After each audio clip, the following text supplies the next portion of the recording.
When you look at this buffalo, what do you really see?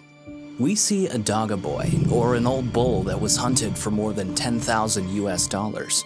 We see a legend whose death generated a valuable experience that made any living buffalo extremely valuable. We know anything valuable gets looked after, and that this buffalo is the source that will ensure the conservation of all buffaloes.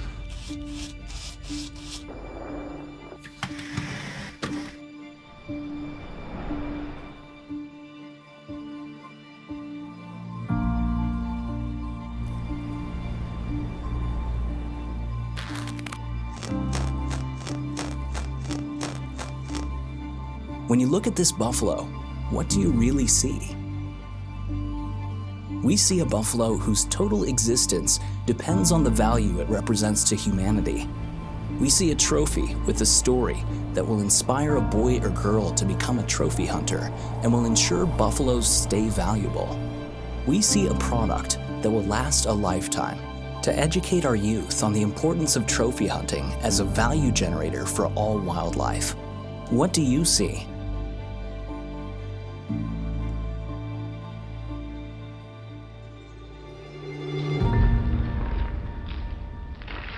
At Trofex Taxidermy, we see conservation.